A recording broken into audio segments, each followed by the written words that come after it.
Superman is one of DC Comics' flagship heroes. He first appeared in Action Comics and has been its central character for over 1,000 issues and counting. He's also appeared in a number of movies and TV shows, both live action and animated. Having had an extensive legacy in pop culture, most people are familiar with the character's origins and his powers. A lot of people have this tired take that Superman is a boring character because he seems too powerful. The thing about Superman is that there's enough to work with that he can be written for a variety of stories. You can write him as an allegory for the immigration experience, a commentary on American culture, or a relatable version of someone masking their true self. Or, you could just write him as somebody who punches things really hard.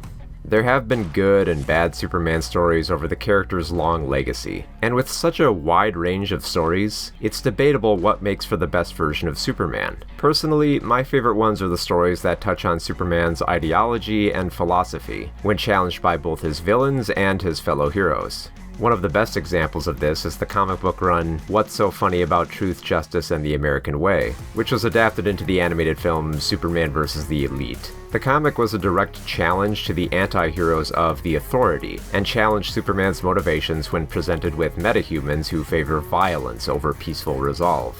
Another great example is Superman Smashes the Klan, which features Superman directly challenging racists in a manner that is more nuanced than just punching the bad guys in the white hoods. And then there's the most underwhelming of Superman's scenarios. What if Superman were bad? Usually when Superman turns evil, it's generally posed as either an alternate version of himself from a different Earth with a much different mindset, or as a mind-controlled version of the character being manipulated by the villains. The question itself of what Superman would be like if he were bad is not all that interesting, because we more or less know what would happen. He'd kill a lot of people, cause a lot of destruction, and most likely enslave the people of Earth. And this scenario has been repeated many times in animated form. Superman the Animated Series featured an alternate reality of Superman becoming a dictator in the episode Brave New Metropolis, and later he was a hypnotized puppet of Darkseid who almost enslaves Earth in the two-parter Legacy. The animated Justice League series featured an alternate reality of Superman forming the Justice Lords, and having an authoritative hold over Earth in the two-parter A Better World. This alternate reality plays a bigger role in Justice League Unlimited, where Superman has to fight against this prophecy for his character. Numerous animated movies have also posed the Superman Goes Bad storyline. This includes Justice League Crisis on Two Earths and Justice League Gods and Monsters. And this brings us to Injustice, one of the worst bad Superman stories. Now, what instantly makes this movie less interesting is that it's based on the fighting game of the same title. The game's narrative is that Superman becomes a tyrant and turns Earth into a totalitarian state after the death of Lois Lane. Batman fights back against him by summoning heroes from other universes. The game is staged in a way that seems less like challenging Superman's motivations, and more like an excuse for the Justice League to fight Superman. And that might be fine for a video game, considering most fighting games will dismiss the story over gameplay, but as a film narrative, it's incredibly weak and uninteresting.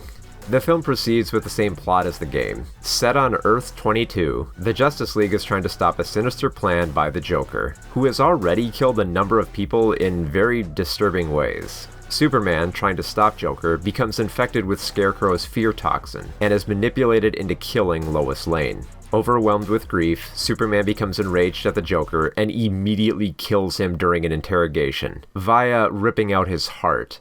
After this murder, it's all downhill for Superman. Rather than recognizing how horrific a monster he's become, Superman takes a firmer stance on security around the planet to prevent death, and aims to do so through force if necessary. So, sides are chosen. Batman opposes Superman's reign, while Wonder Woman supports it. Superman then reveals his true identity to the United Nations, and vows to stop global conflict by his own force and ideals. And it's really weird, though, how the UN just sort of applauds this and isn't, terrified that this superpowered alien is going to dominate the planet and only keep it safe under his rules for peace. Superman's insistence on interfering in geopolitical conflicts makes him a target of the US government for interfering in covert military operations abroad. This brings to light something that most Superman fans already knew. Superman is usually meant to reflect America, and if America finds itself becoming more involved with greater policing around the world, Superman seems more like an occupying force than a harbinger of justice. If you need a crash course in why Superman's global policing of governments and political powers is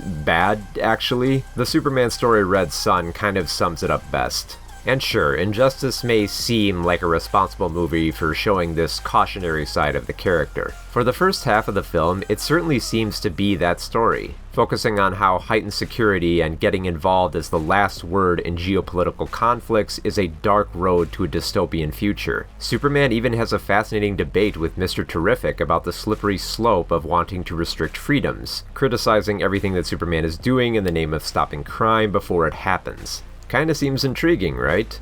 Except, Superman goes about his plan by teaming up with the villains of Ra's al Ghul and Amazo. And no, these villains are not posed as being just as concerned as Superman about the world's security. The only reason that Superman decides to partner with them is that he's already made enemies with most of the Justice League by this point. Superman also makes this decision immediately after being responsible for the accidental death of his father. If such a tragic event couldn't show him the error of his ways, then seemingly nothing will. So it's mostly angry Superman from here on out. Superman's rage leads to him obliterating a nightclub of Joker sympathizers, simply because they like Joker and don't like Superman for being a hypocritical murderer. When footage of Superman's nightclub massacre is released, Wonder Woman starts having doubts about following Superman. The Amazo android goes on a rampage, he kills a bunch of Justice Leaguers, and is narrowly defeated thanks to the teamwork of the League.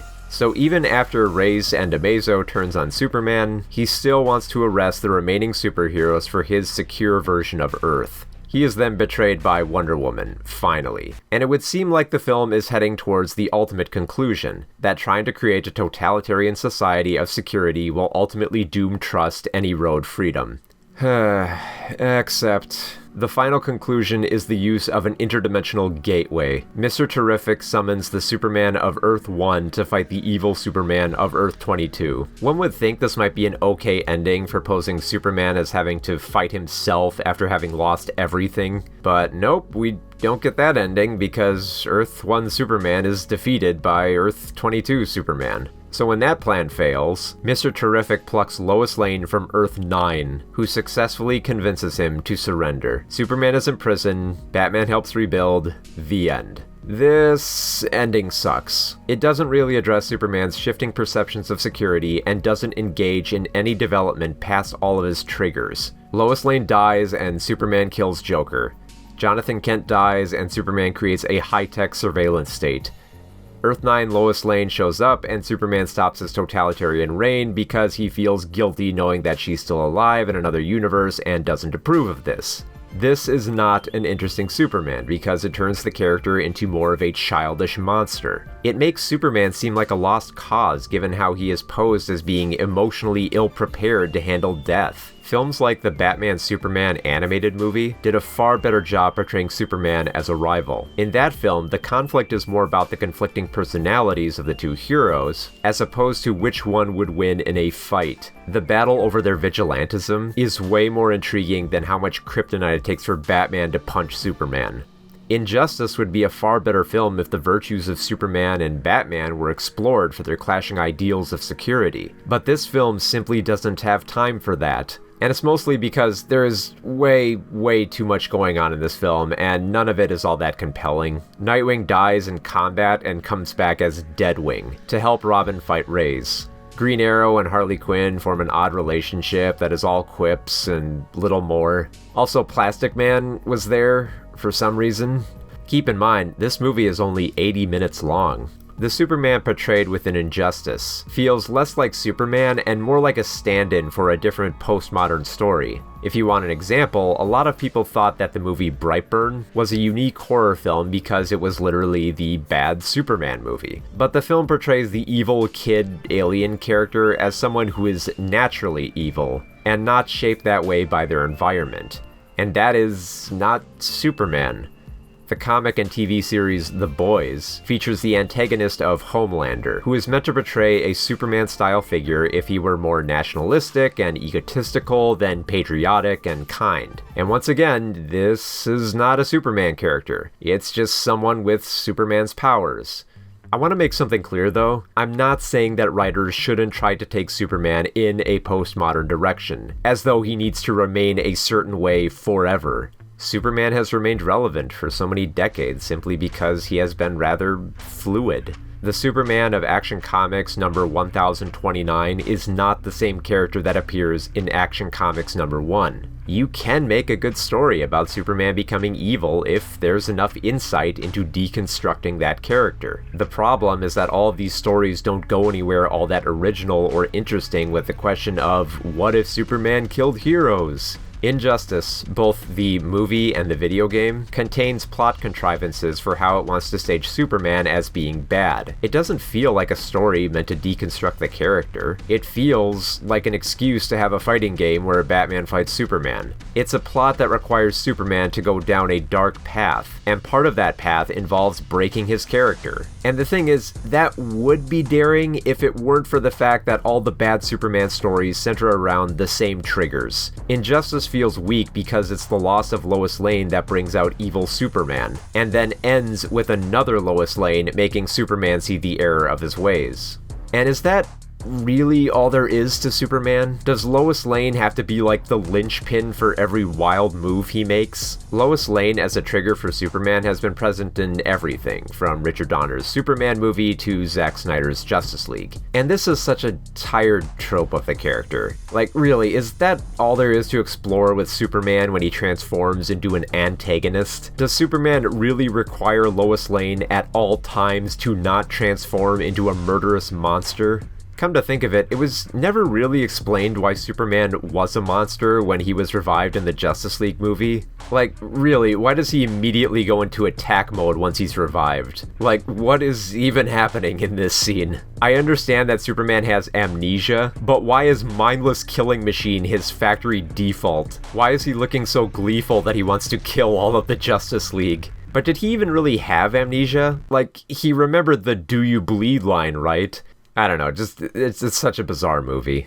The bad Superman idea is not revolutionary. It's been done before, and it's getting boring considering it has nothing to say that hasn't already been revealed. Repeating the same bad Superman story over and over is stagnation for the character. It's not doing anything interesting with him, and it locks the hero into an incredibly small box of possibilities. Like I said, Superman can be written in a variety of ways. He can be about immigration, American culture, masking, punching, or being evil. And if all you can muster with bad Superman is that he is triggered by Lois Lane, and that he can rip out Joker's heart, you're not adding anything interesting to the character. Because the thing is, Superman can be a great character. The first Superman movie by Richard Donner still holds up. Superman the Animated Series is a lot of fun and surprisingly dark at times. Some of the character's best comics include All-Star Superman and For the Man Who Has Everything. Even the aforementioned Superman Smashes the Klan is really good, like I actually come back and reread it a few times. So look to those if you really believe that Superman is a boring character. Because if your only perception of the character is through stories like Injustice, then yeah, he does seem way too simplistic and uninteresting. And that's mostly because Injustice is an uninspired movie built on an uninspired scenario for a plot-contrived video game. It's for all those reasons I mentioned that bad Superman is just, well, bad. Faster than a speeding bullet. More powerful than a locomotive. You know the rest. Red, blue, yellow, primary, but it works in a superhero-ish kind of way. The future of Metropolis is in the hands of the Man of Steel. Superman.